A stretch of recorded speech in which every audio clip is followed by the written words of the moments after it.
Bem-vindos ao Respira RS, um evento realizado pela Educare, com apoio da AstraZeneca e alguns outros apoios institucionais, como a Sociedade de Pneumologia e Tisiologia do Rio Grande do Sul, o COSENS, que é o Conselho de Secretarias Municipais de Saúde do Rio Grande do Sul, e também o BioHub e o Tecnopuc.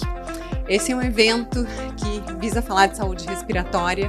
A gente tem as doenças do aparelho respiratório como sendo a terceira causa de morte no Brasil.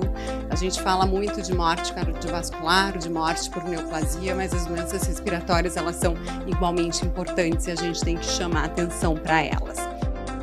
Eu sou a Manuela Cavalcante, sou pneumologista, trabalho no Centro de Asma Grave da Santa Casa de Porto Alegre e lá, mais recentemente, desde o ano passado, a gente montou um serviço de rastreamento de câncer de pulmão, o que atualmente eu coordeno.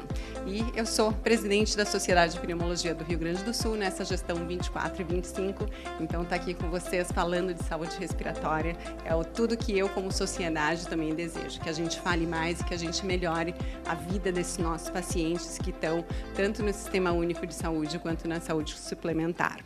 A asma é uma doença que a gente vem crescendo e vem ampliando um pouco mais a questão do acesso, para os pacientes. Quando a gente fala hoje em dia asmáticos controlados, hoje no Brasil a gente tem 12% da população com asma com controle da doença. Todos os restantes, mais de 88%, são pacientes que não têm a doença controlada. Então a gente começa com o impacto de o que essa falta de controle gera para esse paciente. Essa daqui é uma publicação recente brasileira mostrando o impacto em qualidade de vida, impacto em falta ao trabalho, o impacto em presenteísmo, que é aquele paciente que ele está no trabalho, mas ele não consegue executar de forma adequada o seu trabalho.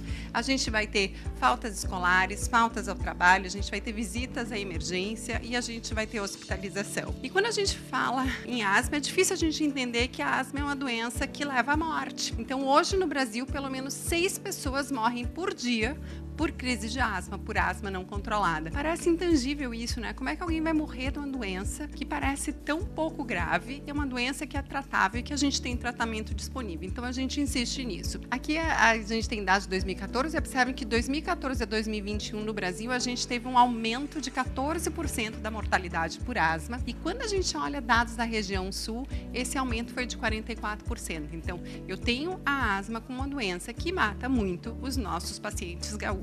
E quando a gente olha a região sul, Rio Grande do Sul é a que tem maior coeficiente de mortalidade entre os 3 estados da região sul. Então, realmente, a gente tem um impacto importante. Hoje em dia, quando a gente fala em tratamento da asma, eu não quero só que o paciente tenha sintomas controlados. Eu quero que ele não tenha sintoma, eu quero que ele não exacerbe, eu quero que ele não use corticoide oral, porque eu sei que isso tudo leva a risco futuro. Aquele paciente que exacerba muito é aquele que vai estar muito no hospital, é aquele que vai ter comprometimento de função pulmonar, então eu vou ter um risco futuro para esse paciente muito grande. Essa é uma doença, por incrível que pareça, que a gigantesca maioria dos pacientes, mesmo em acompanhamento, já consultaram com o especialista, eles continuam doentes. Eles continuam tendo sintomas da doença por diversos fatores. É uma situação onde o paciente sofre muito da doença. 10% deles têm uma asma que a gente classifica como de difícil controle.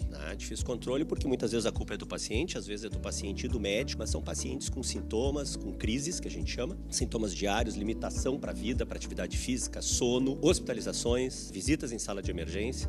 Então, numa situação terrível para quem tem asma e vai saber testemunhar, que é falta de ar. O ar não entra. Então, a pessoa vive com esta condição. Começa cedo a asma, começa cedo. Então, esse é um dado já antigo, mas aqui de adolescentes. Vejam, as estrelinhas vermelhas é a maior prevalência dos países, nos locais, nas cidades, de asma grave. Então, nós, aqui no Brasil, várias capitais ali que participaram desse estudo na década de 90 mostram que nós temos um percentual de asma grave muito alto. Manuela já mostrou, essa é uma condição que houve uma virada no Brasil. Nos últimos 20 anos nós viemos tendo um decréscimo da mortalidade. Não se sabe exatamente por quê. Pela primeira vez, de 2014 para cá, nós estamos tendo um aumento da mortalidade para asma. Isso é muito preocupante, um aumento nesse período de 14%, 4% ao ano, vem aumentando progressivamente com essas características. Predomínio de mulheres, que é o que predomina na asma grave, adultos, idosos, explica também por várias comorbidades, mas esse terceiro aqui é muito preocupante. 30% das mortes por asma ocorrem fora do ambiente hospitalar. O paciente morre em casa, indo para o hospital, provavelmente por um mau manejo da sua doença. As doenças cardiológicas, os cardiologistas conseguiram desde muito cedo colocar na cabeça dos médicos e dos pacientes e das pessoas que a gente tem que prestar atenção na saúde pulmonar. E a gente até começou a ver alguma coisa se ensaiando no Covid, começou a se falar mais da importância do pulmão, o pulmão mata, e logo depois a gente volta a ver essa questão da displicência com a saúde pulmonar, a falta de preocupação, talvez uma falta de cuidado maior. O que falta a gente fazer? Qual que é o papel assim, do médico, do especialista? Como é que a gente ajuda na saúde pública? O que a gente pode fazer, Paulo? O que tu acha, Paulo e Diego? Eu acho que a primeira situação aqui é nós começar a conversar com gestores. É o que vocês falaram aqui. Muitas vezes os gestores não têm essa noção, e eu sou de dizer muito, a gente investe em paciente para não ter custo alto. Então, se tu tiver uma prevenção, se tu tiver dentro da atenção básica todo esse arcabouço de informações que vocês colocaram aqui, a gente teria aí alguns diagnósticos bem melhores. Nós temos a maior rede de atenção primária do mundo, somos mais de 12 mil unidades de saúde hoje no estado do Rio Grande do Sul, e se nós formos perguntar aos médicos da atenção básica se eles seguem esse protocolo, certamente ele não sabe. E muitos dos médicos, eles nem atendem. Muitas vezes eles já mandam para o pronto atendimento do hospital de referência ou do hospital de pequeno porte. É como o doutor estava falando, que é mudar essa cultura. Nós precisamos mudar algumas culturas no estado do Rio Grande do Sul, principalmente deste diálogo necessário na atenção primária à saúde. Eu tenho dito, assim, minha experiência de muitos anos trabalhando com essa luta pela melhora da saúde dos asmáticos, né? Eu trabalho mais com criança, mas também estou engajado em várias frentes aí que envolvem adultos também. É a parte de aproximação e comunicação, né? Eu acho que a gente pode montar programas ou estruturas, vamos dizer assim, inteligentes. Então, em termos de saúde pública, a atenção primária é essencial. Veja aquele número que eu mostrei que me surpreendeu. 30% dos asmáticos morrem em casa ou no caminho de casa. Isso é, ou eles não entendem direito que a doença deles é grave, ou o acesso não é muito fácil. Mas, assim, existe um ponto importante que é educação do paciente. Isso envolve a atenção primária estar capacitada. Nós temos que ter formas, protocolos muito mais refinados do que o simples PCDT, que é jogar um documento imenso lá, que ninguém da atenção primária consegue ler um PCDT inteiro. Mas que a gente tenha formas, ferramentas de alarme, né? Então, o paciente lá que teve a sua exacerbação, e isso funciona para a saúde suplementar, ele foi atendido com uma crise de asma forte numa sala de emergência, numa UPA ou numa sala de emergência de um hospital privado. Aquilo ali é como um acidente vascular cerebral daqueles transitórios. Aquilo ali é um grande alarme. Só que culturalmente isso não é um alarme. E esse paciente, ele acaba ficando muito doente, quando ele é grave, e ele acaba custando muito. O sistema é muito grande, ele é muito complexo, e a gente tem que, eu que sou um defensor aqui da causa da asma, a gente tem que ser inteligente para essas coisas, e criar protocolos mais inteligentes, né? Com esses sinais de alarme, e aí, claro que outro desafio é, na atenção primária ou na operadora, um especialista vê esse paciente, seguindo um protocolo muito inteligente, diríamos assim. Uma pergunta para o Paulo. Ali quando tu mostraste as mapa do Brasil e onde tinha as estrelinhas vermelhas, é onde tinha diagnóstico de asma grave, né? Alto, elevado. Elevado. E a gente sempre pensa que no Nordeste a prevalência é menor, né? A gente sempre diz para o paciente que se ele quiser ficar bem, ele se muda para o Nordeste. Não é verdade. Não é verdade, né? Várias capitais do Nordeste têm alta prevalência de asma. Salvador é uma delas, muito alta, com grande morbidade também, muita asma grave. Um dos maiores nomes aí é o Álvaro Cruz, né, que é meu colega da Gina, é pneumologista de lá e fez toda a carreira dele, os estudos em Salvador, né? A asma é uma doença que a prevalência no Brasil, ela é alta em todas as capitais do Brasil. Ao redor de 10% em adultos e 22 crianças em 10. É o dobro em crianças, algumas entram em remissão, que a gente chama espontânea, provavelmente seu caso, Diego, que tem uma doença no início que incomoda e ela entra em remissão espontânea. O que será que na comunidade eu posso levar, ou uma reflexão para a comunidade que pode ser feito para entender o porquê que isso continua aumentando? Se eu tenho o meu principal fator de risco diminuindo, que seria no caso o tabagismo, o que será que está acontecendo ainda? A opinião de vocês ou as ideias para isso talvez ficar até mais claro para mim e eu levar para casa também. O tabagismo é um dos fatores descompensantes de asma, né? A exposição à fumaça de forma geral, mas certamente não é o único. A gente tem vários outros fatores que estão relacionados relacionados. Talvez para o tabagismo fosse mais importante a gente pensar a ocorrência lá da DPOC, que realmente essa redução vai diminuir o risco, o aumento vai aumentar o risco, mas a gente tem uma relação mais direta. Para asma, atua como um fator descompensador. Do tabagismo, o que mais me preocupa agora é o advento do cigarro eletrônico, né? Então, hoje em dia, a gente sabe que o que a gente espera que um paciente tabagista tenha um AVC depois dos 60, 70 anos, agora a gente está vendo jovens com 40, 50 anos tendo processos de AVC isquêmico secundário ao uso do cigarro eletrônico. Então, a gente vê como sociedade, com muita cautela, a gente está elaborando agora uma carta aberta para ser vinculada, para que a gente, como Sociedade de Pneumologia e de Cirurgia Torácica do Rio Grande do Sul, a gente se coloque, porque agora está tendo uma nova tentativa de frente para que isso seja liberado novamente pela Anvisa, né? Essa tentativa. Então, mas em relação ao cigarro, eu acho que ele não é o fator para essa mortalidade da asma, ele é um fator, né?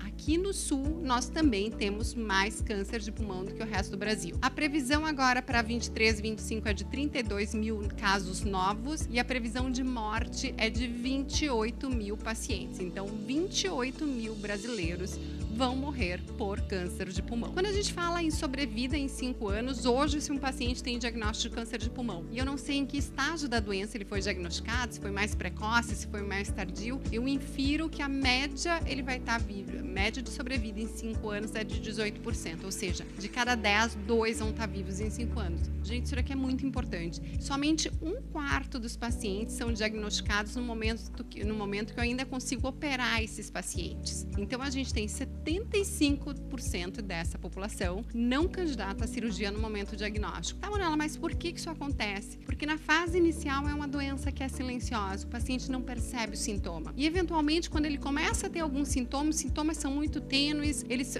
fazem parte dos sintomas que ele já tem, afinal de contas, é um paciente que fumou, que tem um pouco de tosse, ele está cansando, mas ele está envelhecendo. Então, o paciente também tem medo de ter a doença, afinal de contas, ele se expôs. Então, é um paciente que não busca atendimento no início dos sintomas. E aí a gente tem que fazer alguma coisa, a gente tem que brigar contra o tempo para fazer esse diagnóstico precoce. O que é rastrear? Rastrear é aplicar um teste em pessoas que não têm nenhum sintoma, mas que elas são uma população de risco por algum motivo. Então, no nosso caso, o paciente fumou, então ele é um paciente de risco. E o que eu quero com o meu teste é identificar quem é aquele paciente que pode se beneficiar de tratamento precoce. Isso é rastrear.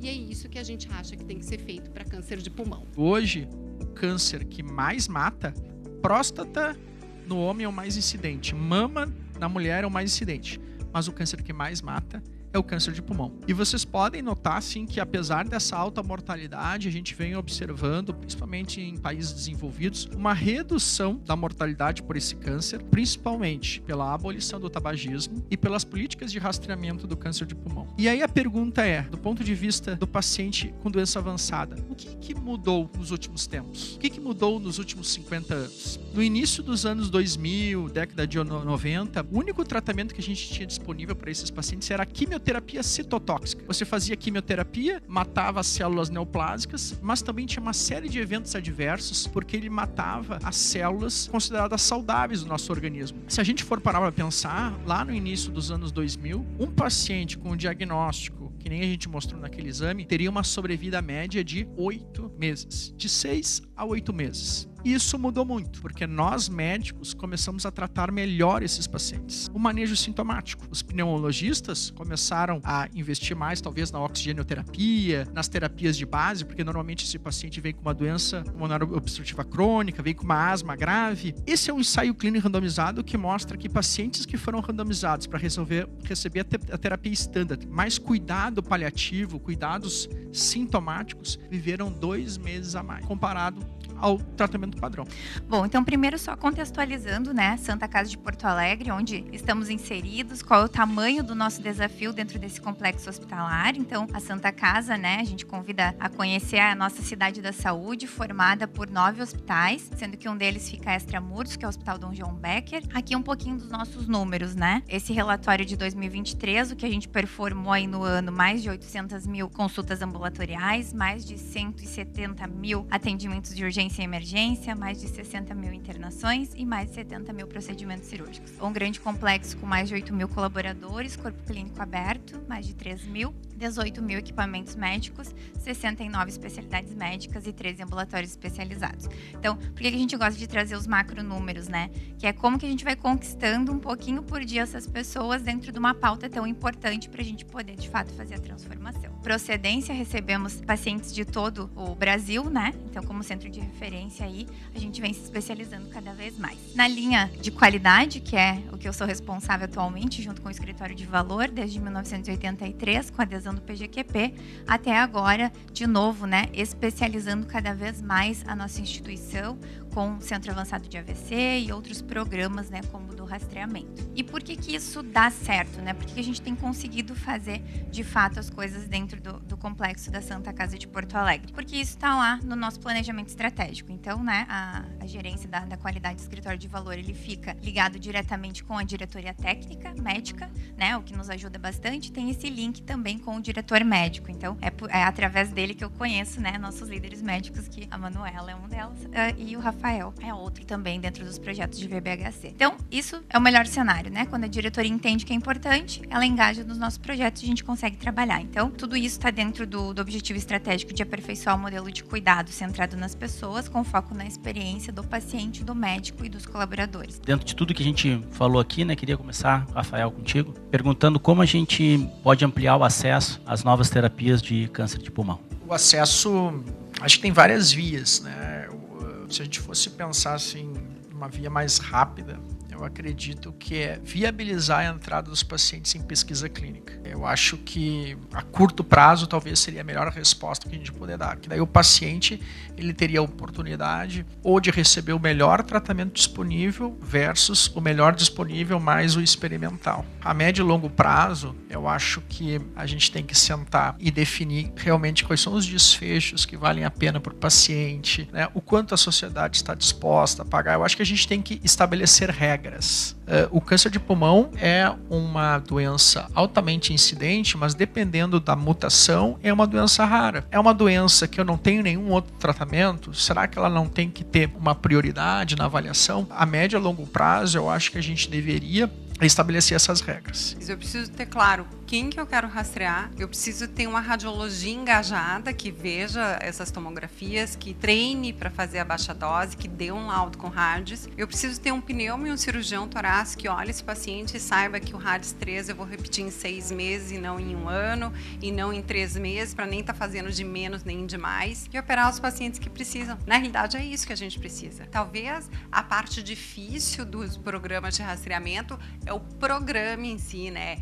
Ter a navegadora, ter todo o suporte que hoje na Santa Casa a gente tem, porque a gente tem um escritório de valor abraçando. Mas se a gente dá um passinho atrás e pensa por que todos os pneumologistas não estão rastreando todos os seus pacientes, talvez a gente tivesse números diferentes. Então eu acho que não é difícil, talvez a gente só não esteja comprometido em fazer prevenção.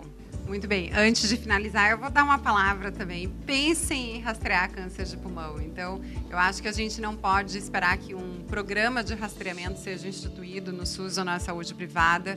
Eu acho que, se individualmente, a gente que tem o conhecimento do número fala para o amigo que o pai fumou e a ideia vai se disseminando, eu acho que mais pessoas vão falar o mesmo tom, vão falar no mesmo assunto, que é câncer de pulmão é uma doença que está aí. A gente pode fazer diagnóstico precoce. Quem tem entre 50 e 80, fumou mais de 20 anos, esse paciente tem que estar atento. Ele é um paciente de risco e cabe a nós dividir essa informação. Agradeço em público, assim, a AstraZeneca das indústrias, ela é incansável em nos ajudar a dividir informação de qualidade sobre rastreamento de câncer de pulmão, né? Quando eu tenho uma empresa que se preocupa em fazer esse diagnóstico precoce, porque a gente tem que fazer diagnóstico precoce, é um motivo de orgulho, assim. Então, realmente, como sociedade, eu fico assim muito grata de ver esse movimento de vocês, de toda a turma ali do fundo. Então, para finalizar, eu agradeço a todos vocês que estiveram aqui no nosso Respira RS. Eu acho que as